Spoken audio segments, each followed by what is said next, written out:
Perspective on this now, fresh from last night's Republican presidential debate, former New Jersey Governor Chris Christie, who's also, as you might know, a former U.S. Attorney. Governor, good to see you.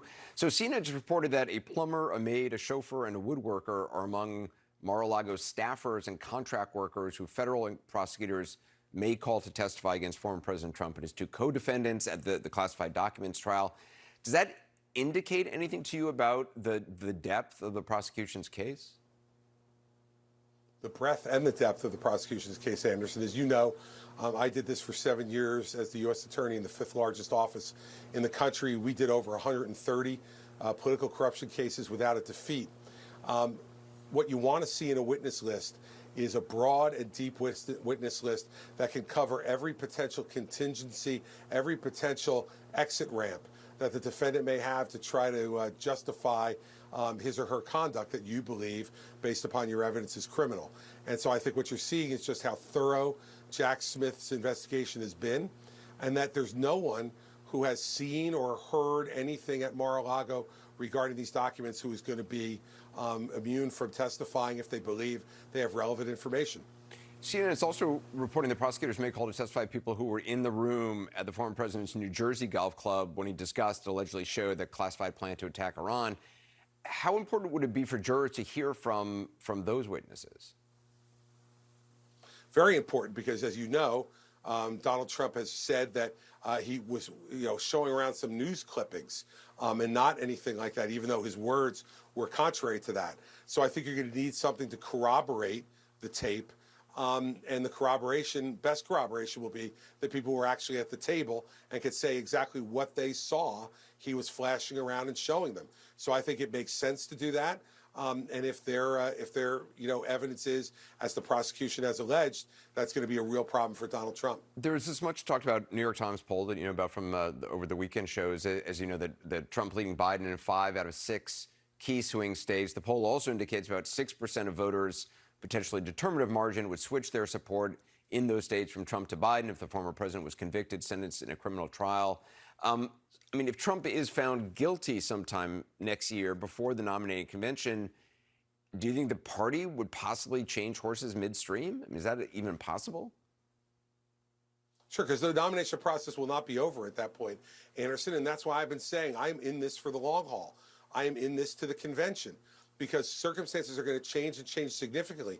And not only because of the trial that starts on the day before Super Tuesday, but there's going to be testimony coming out all through that period of time that's going to be extraordinarily damning of the president.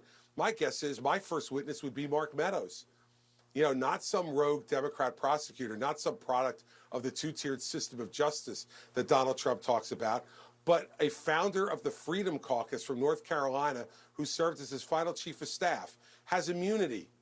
And Anderson, he's going to be sitting 20 feet from Donald Trump in the federal courthouse in Washington, D.C., and telling a jury under oath that Donald Trump committed crimes right before his eyes to try to overturn the 2020 election. That is determining type of evidence.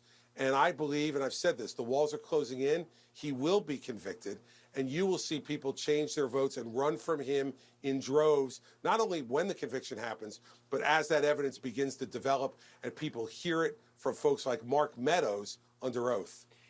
He didn't show up to the debate last night, but in a new interview with Univision, the former president reiterated his willingness to use the Department of Justice to go after his political opponents if he wins back the White House, saying, and I quote, "If I happen to be president and I see somebody who's doing well and beating me very badly, I say go down and indict them," end quote. That's according to a transcript released by Univision.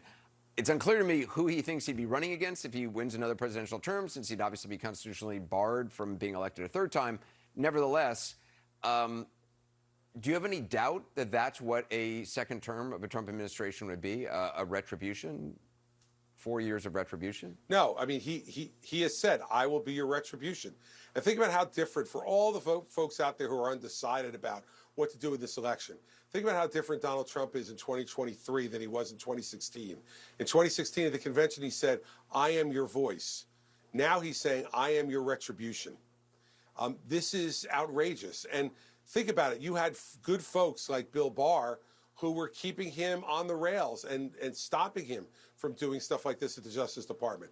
Nobody as good and decent and honest as Bill Barr is going to agree to be Donald Trump's Attorney General if he ever became president again. That's another thing voters have to think about. The fact is that 40 of his 44 cabinet-level officials have said not only wouldn't they work for him again, they wouldn't support him to be president at all again. I mean, this is incredibly damning from people who worked with him every day as president, Anderson. Yeah. And so, at the end of the day, you will see him try to do things like that. And it's only going to be the country that can stop him. When we have to stop him is right now.